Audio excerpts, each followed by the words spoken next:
Boa noite, pessoal. Sempre uma felicidade estar aqui com vocês, né? Agradecer a Nelly essa belíssima explanação.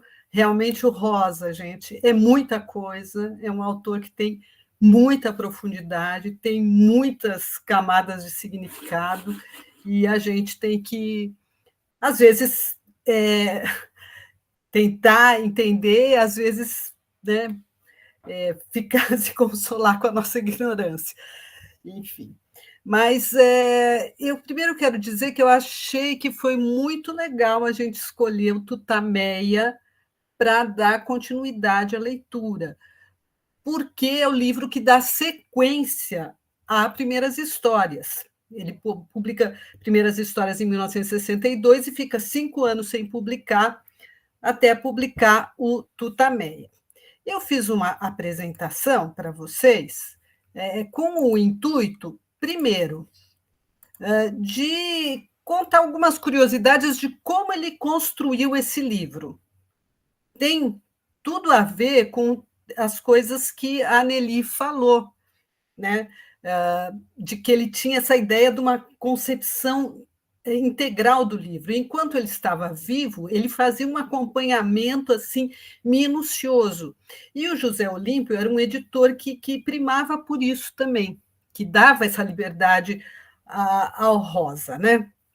Então, o que eu vou falar para vocês é contar, então, um pouquinho da história do Tutameia, que realmente é uma travessia extremamente desafiadora, né? Porque o livro é uma obra assim, profunda, enigmática, instigante, envolvente, que encanta, enfim, é uma obra muito, muito especial. E é um livro que, desde o aspecto formal, o objeto livro, ele já é uma quebra de paradigmas, ele já confronta com os modelos literários e editoriais, né, daquele momento e até atuais também. Né? Então, além dessa questão formal, ele também, nessas 40 pequenas histórias, essas historietas, ele vai também confrontar com paradigmas culturais enraizados, né, na nossa cultura. Né? E tudo isso com aquele estilo maravilhoso que a gente conhece, com a delicadeza, com a sutileza com que ele aborda questões extremamente delicadas e relevantes da existência humana, né? Com aquela prosa poética que tanto nos encanta. Então, para começar, mais do que talvez qualquer outro livro, ou talvez, não sei se dá para falar isso, né? Todos os livros do Rosa exigem muito do leitor. O leitor é instigado, é mobilizado o tempo inteiro pela linguagem e pelas concepções de vida e de mundo que ele traz, né? Então, tem que ser um leitor ativo que se empenha na busca de sentido, mas que também tenha sensibilidade, que se entregue para aquela poesia, para a melodia, para o ritmo da linguagem, e ser intuitivo, aceitar, às vezes, o inapreensível, que é o Rosa, né? Que é essa obra monumental do Guimarães Rosa. Então, a leitura de Guimarães Rosa nunca é despretensiosa. Ela é uma leitura que, ao contrário, ela nos afeta, né? Esse é o fato. Eu trouxe, então, para a gente começar, um jornalista que compilou um depoimento do Rosa e publicou no Jornal do Brasil em 1960.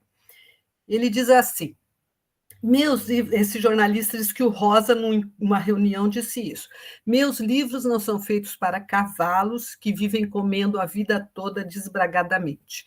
São livros para bois. Primeiro o boi engole, depois regurgita para mastigar devagar e só engole de vez quando tudo está bem ruminado. Essa comida vai servir, depois de tudo, para fecundar a terra. Meus livros são como comida de bois.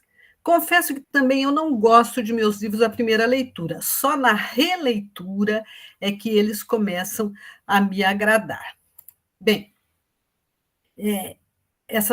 dessa manifestação do Rosa para os leitores ruminantes, é importante a gente reter essa ideia da releitura, que em Tutameia, ela tem um peso bastante grande, né? E essa ideia do adubo, né, da fecundação, é uma literatura fecunda, né, que dá frutos. Bom, na verdade, o próprio processo de elaboração do rosa, ele tinha essa característica dessa ruminação bovina, né? O Rosa respeitava o tempo de criação, tanto que ele se consagrou muito rapidamente com Sagarana, e ele foi publicar só 10 anos depois. Né? E diz que o José Olímpio pedindo os contos, né, de Corpo de Baile, ele falou, não está na hora, não está na hora. Então, ele, além de respeitar o tempo de criação, ele trabalhava intensamente, ele escrevia, reescrevia, corrigia, alterava, fazia isso tudo que a Nelly contou, né? Ele fazia o briefing dos desenhos da capa, ele acompanhava a produção e ele usava muitos elementos paratextuais. O que são na linguagem editorial, né? Os elementos paratextuais são justamente as ilustrações, as epígrafes, os sumários, as notas de rodapé. Além disso, ele fazia uma mistura de gêneros, ele intercala poemas, cantigas na sua prosa poética, e tudo isso de uma maneira extremamente harmoniosa, né? Numa relação harmoniosa com o texto em si. E pensava, então, esses livros como um todo. E nesse pensar como um todo, ele estabelecia relações entre as narrativas. Né? Então, a gente viu isso em Primeiras Histórias, né? Ele acabou de apresentar a ideia de um livro espelhado, ou seja, com aquela moldura de dois contos que são o mesmo personagem, o menino e o espelho no meio. E no Tutameia, ele meio que leva ao extremo esse uso dos elementos paratextuais e também essas relações, que é uma relação sutil entre as 40 narrativas e os 4 prefácios. Né? Bem, vamos ver mais alguma coisinha aqui. Aqui, então, eu coloquei rapidamente um retrospecto da carreira literária dele, são apenas 5 títulos publicados em vida e 3 títulos póstumos, né? Sendo que, observem, fora o Grande Sertão Veredas, que é o romance, e que é um romance também que já quebra um paradigma editorial, porque ele não tem capítulos, né? Ele começa e vai lá 400 e tantas páginas, sem capítulos, sem separação em capítulos. Fora o romance e o livro de poesias, todos os demais são livros de contos ou novelas. Né? Então, ele começa com narrativas longas, né? Os contos de Sagarana são longos, as novelas de Corpo de Baile são longas, aí ele faz um romance caudaloso, e, de repente, ele começa a fazer contos curtos, e de repente, fala contos curtíssimos, como são os contos de Tutameia, Terceiras Histórias. Né? Depois ele vai ter mais livros, estas histórias, que são novelas e contos, e o Ave Palavra, que é o que ele chama de uma miscelânea.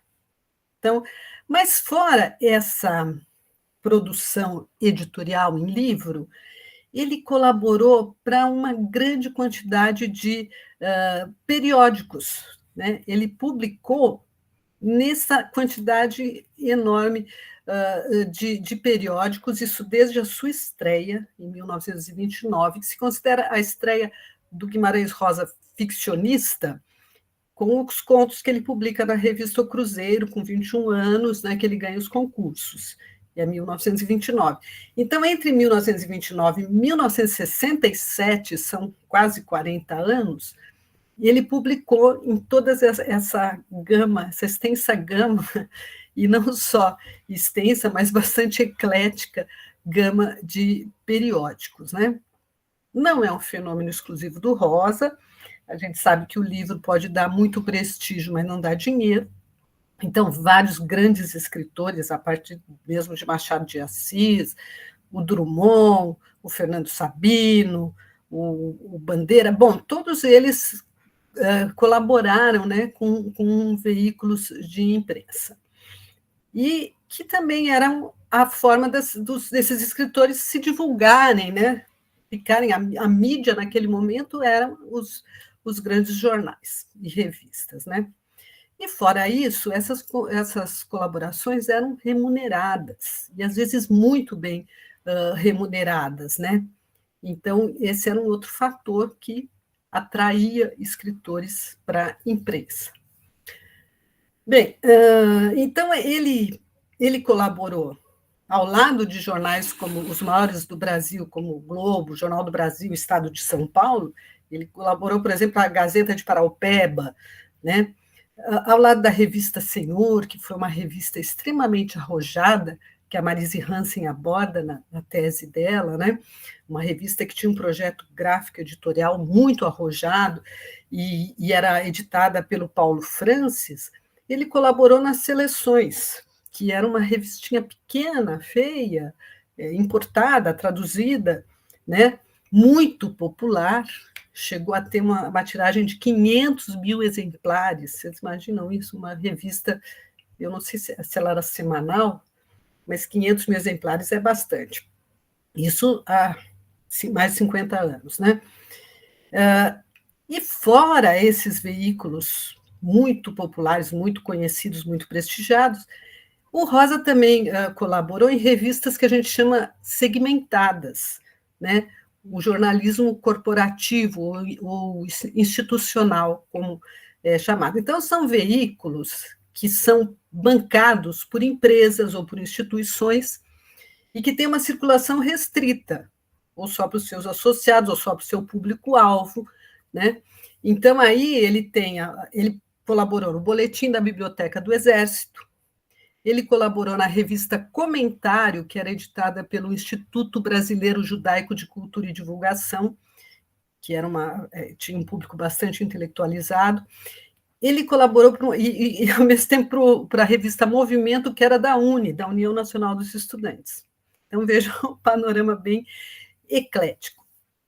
E aí eu trago para vocês uma observação do Manuel Bandeira sobre essa atividade do Rosa publicar semanalmente em veículos, né, de imprensa.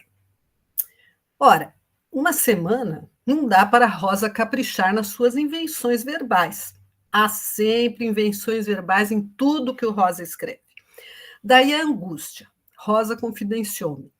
Começo a escrever um mundo de coisas, ideias, imagens, reminiscências me acodam. Escrevo 5, 10, 15 páginas. É preciso reduzir a 3. Começo a cortar, começo a corrigir. Aí tomo gosto, nunca se acaba de corrigir. O meu desejo é, então, continuar a corrigir até o fim da minha vida. Mas há que integrar os originais e, no dia seguinte, recomeçar coisa nova. E o Manuel Bandeira vai vaticinar isso, né? Quando Primeiras Histórias, por exemplo, ele foi de colaborações que o Rosa fez para o jornal O Globo. Dos 21 contos, 17 foram colaborações para o Globo que ele fez semanalmente durante o ano de 61. Né? O Manuel Bandeira vai dizer: escrever para jornal é como escrever na areia. Rosa não escreve na areia, Rosa grava na pedra, para a eternidade. Assim, o que Rosa está fazendo em O Globo é capítulo a capítulo, mais um livro, digno de ficar junto de Sagarana, Corpo de Baile e Grande Sertão Veredas. Então, o Manuel Bandeira logo percebeu que, por exemplo, A Terceira Margem do Rio não era só uma colaboração simplesmente para um veículo de imprensa, porque o jornal é uma coisa efêmera, uma coisa que você lê e joga fora, né?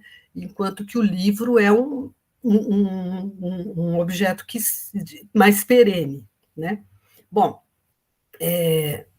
e a gente viu que Primeiras Histórias não é simplesmente uma compilação de textos publicados na imprensa. Né? Então, esse mesmo procedimento vai ser válido para o Tutameia, né?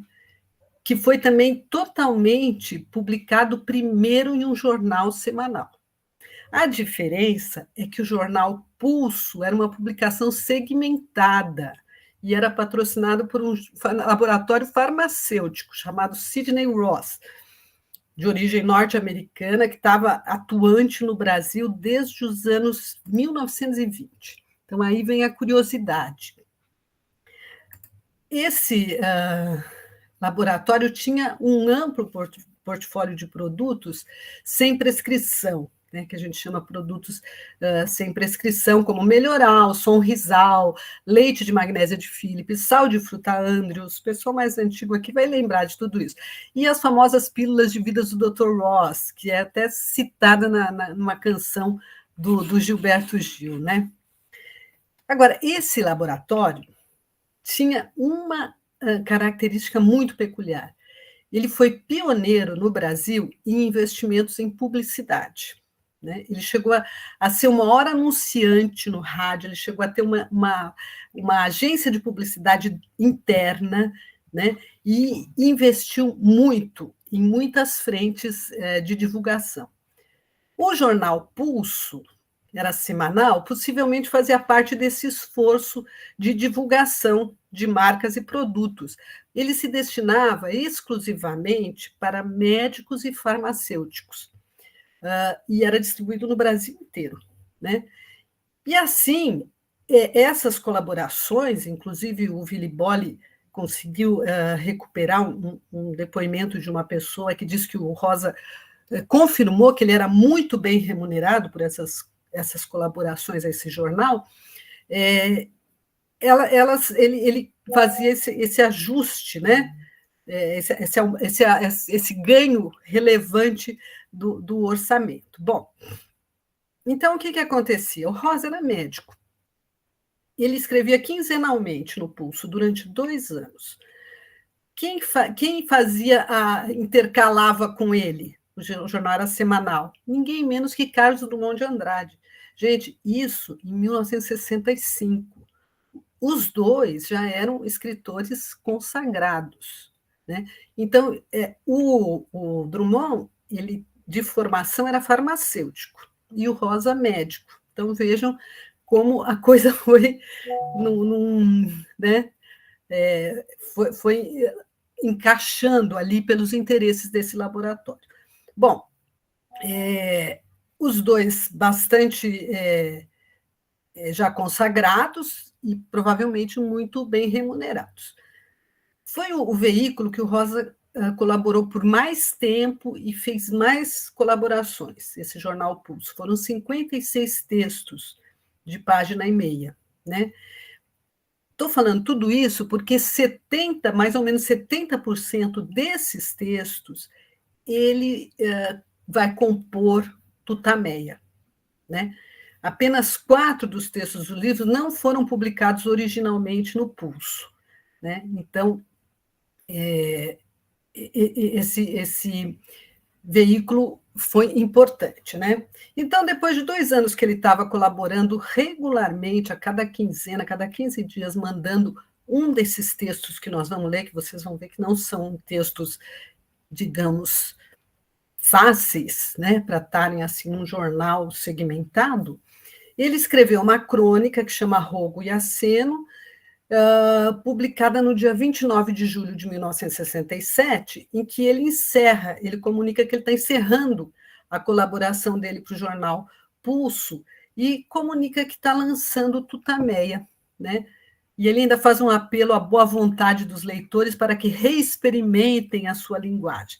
Então, ele vai falar o seguinte: mas aos amigos comunico, principalmente, que os 24 meses de colaboração deram um livro, Tutameia, Terceiras Histórias, em véspera de sair pela Livraria José Olímpio Editora, compreendendo 40 contos, dos quais um apenas não estampado prévio nesta coluna, mais 4 prefácios do autor.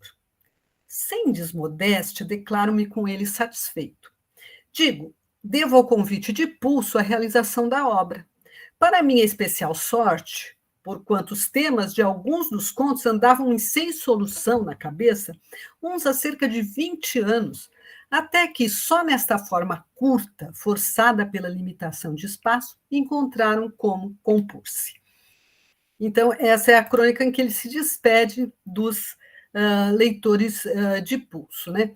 E aí, a questão da concisão, né, que era exigida por essa limitação de espaço, ele tinha lá os dois, né, tanto ele quanto o Drummond, tinham um espaço limitado naquele jornal, acabou se tornando uma das características principais de Tutameia e um exercício, né, a que ele se dedicou com muito afinco.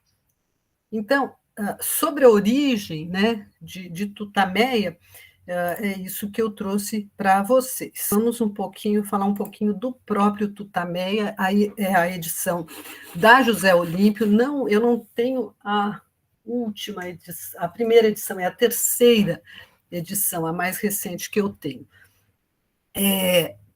Então, começando pelos paratextos, né, que é esse conjunto de elementos acessórios de um livro que a gente percebe que para o Rosa eram importantíssimos, e isso era claro. Então, por isso que alguns estudiosos se revoltam com a ideia de que por que as editoras não respeitam esse trabalho todo que ele fez, né? Enfim. Bom, então, esses paratextos normalmente eles servem para orientar o leitor, né? Então é o título, a capa, as epígrafes, o prefácio, ilustrações, nota de rodapé, glossário e tal, né? O Rosa era extremamente detalhista, se dedicava muito a esses aspectos, né?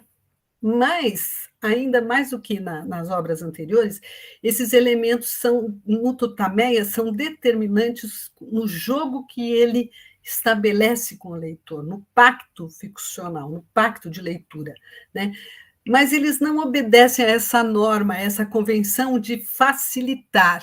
Ao contrário, eles são enigmas para a gente tentar decifrar, né? Então, a capa original traz desenhos também do Luiz Jardim, né? Esse mesmo que a Nelly acabou de abordar. Então, aqui cada desenhinho tem a ver com um dos contos, né? O título, vamos ao título, né? O título deriva de uma expressão que é dicionarizada, que é tuta e meia. O que é tuta e meia? Tuta é uma moeda portuguesa antiga, né, que vem de um termo quimbundo, que é uma língua angolana, que é macuta ou mucuta, né, que é o nome dessa moeda, que era a moeda com a qual se negociavam os escravos. Então, por isso, esse significado de baixo valor, de coisa sem valor, né? Então, uma tuta, uma macuta, ou mucuta, que vem do quimbundo, tuta e meia é uma coisa, vira essa expressão de coisa que não tem valor. Então, naquela crônica que eu falei que ele se despede dos leitores de Pulso, né, Rogo e Aceno, o Rosa antecipa o sentido desse título da seguinte maneira: tutameia, ninharia, nonada, um quase nada, bagatela. Isso está no Rogo e Aceno. No quarto prefácio do próprio Tutameia, ele faz um glossário. E nesse glossário consta a palavra tutameia, em que ele vai falar nonada, baga, ninha, inânias, ossos de borboleta, quiquiriqui, tuta e meia, mexinflório, churumela, nica, quase nada, meia omnia. Então, ele mesmo vai dar a chave semântica do título, né, o significado desse título. Mas por que ele se refere a esse conjunto de histórias como tutameia, ninharias? Será que é porque eram muito curtinhas, porque tratavam de assuntos irrelevantes, ou de gente sem importância? Ou lógico que ele está pondo mais um enigma aí, né? Uma ironia enigmática para a gente, né?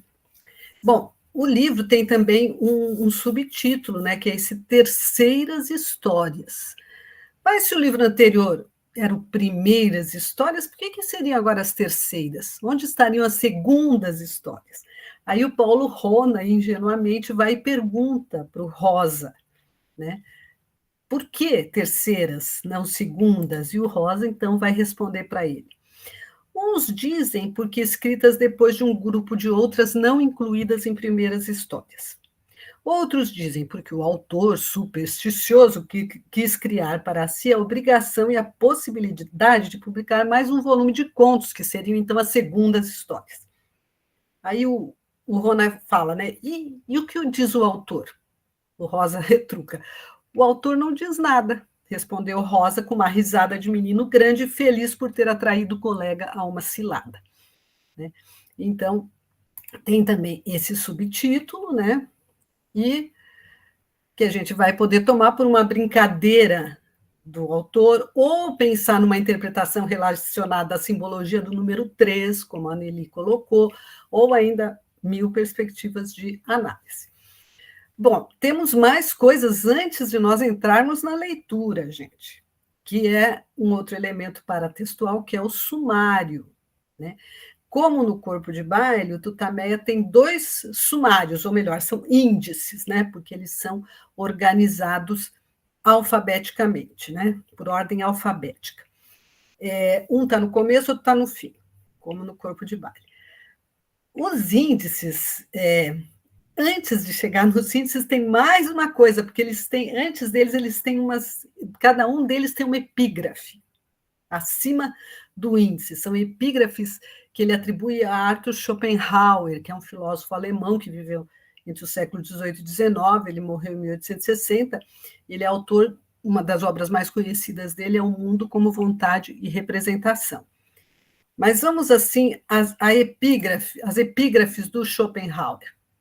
No índice de abertura, ele põe assim: daí, pois, como já se disse, exigir a primeira leitura paciência, fundada em certeza de que, na segunda, muita coisa, ou tudo, se entenderá sob luz inteiramente outra.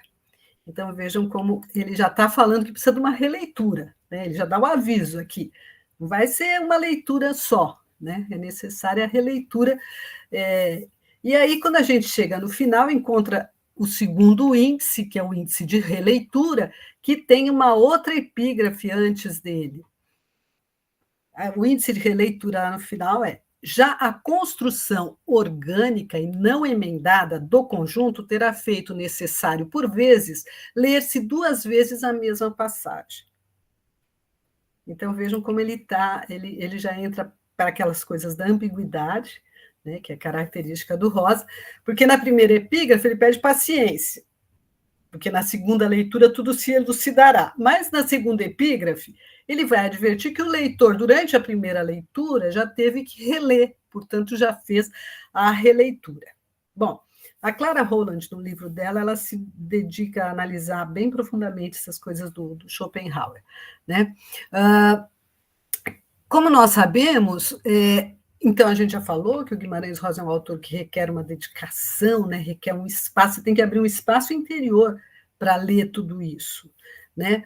Então, é uma leitura que tem que ser desacelerada, paciente, como diz a epígrafe inicial. Então, é o autor que tem que ser lido, relido, né, como consta das epígrafes, e esse é um dado que faz parte o quê? Da poética rosiana, ou seja, poética aqui a gente está usando o sentido aristotélico.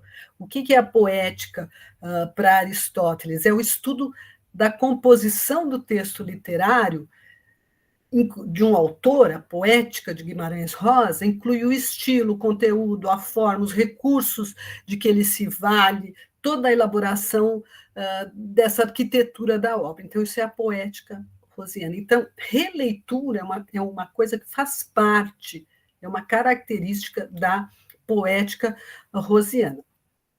Então, em Tutameia, a gente vai ter essas 40 narrativas ficcionais muito curtas, e nos 4 prefácios vai haver uma discussão que é conduzida pelo próprio autor, narrador, né, a respeito da sua poética, né? Então, tem estudiosos que vão dizer que esse é um livro, um testamento literário do Guimarães Rosa, né? E, nesse sentido, ele usou aquele meia omnia, né? Tudo meu, né? Que a gente vai voltar já já. Então, com relação aos índices, eu pus aqui um ao lado do outro, usando esses índices das edições mais antigas, né, da José Olímpio, para a gente ver, então, as diferenças entre eles, né? Pensando sempre que, convencionalmente, seria para orientar o leitor, mas no caso do Rosa, ele só nos desconcerta mais, né? Ele nos mobiliza, ele nos intriga. Então, no índice de abertura, o título e o subtítulo estão em ordem direta, né? Tutameia, terceiras histórias, né?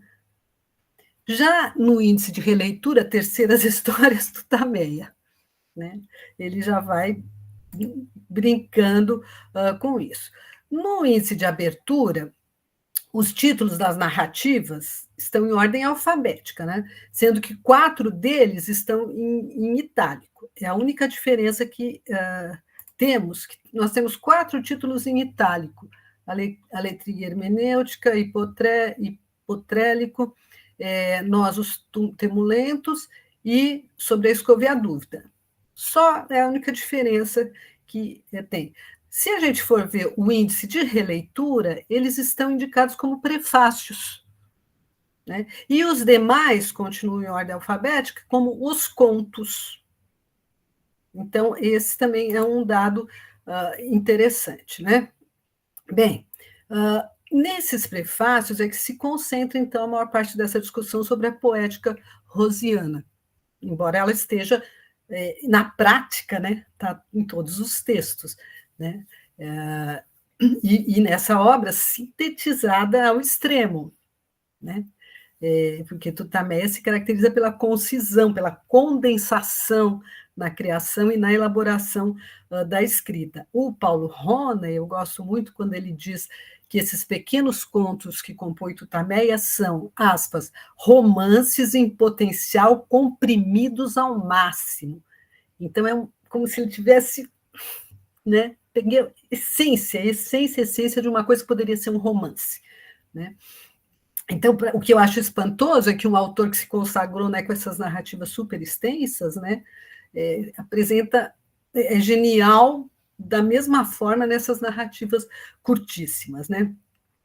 Bom, tem um outro detalhe, um último detalhe, que também consta dos 2 índices, que eles estão numa ordem, eles estão em ordem alfabética, mas não é uma ordem tão rigorosa.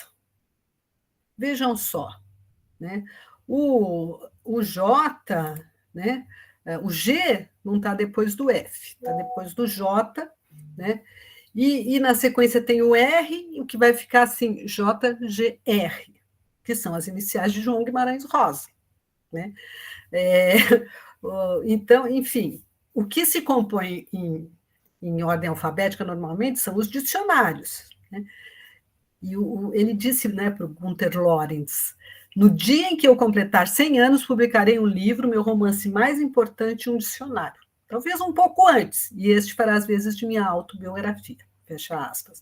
Então, vejam a importância que ele dava para esse formato todo, né?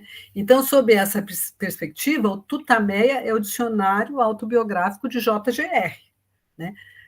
Como a gente pode deduzir aí dessa ordem alfabética peculiar dos índices, né? Que vai personalizar esse autor que tinha uma natureza enciclopédica, né? Então, vejam quantos elementos instigantes a gente depara antes de começar a leitura de Tutameia, né? E se tratando de Guimarães Rosa, a gente sabe que nada disso é gratuito. Tudo tem que ser lido, né? Ou, para usar a metáfora que ele usa lá, tudo tem que ser ruminado, né? O que equivale a ser relido, né? Até que uma fresta se abra e ilumine não só a compreensão racional, mas também a intuição, né? O coração, algo mais profundo, que desperte uma transcendência no seu leitor, que, no fim, eu acho que é esse o objetivo dele, né? Então, de tudo que a gente observou até agora, nós temos que esse livro é um conjunto de tutameias, insignificâncias, nonada, coisas sem valor, né? Será sem valor para quem? Insignificantes em relação a quê?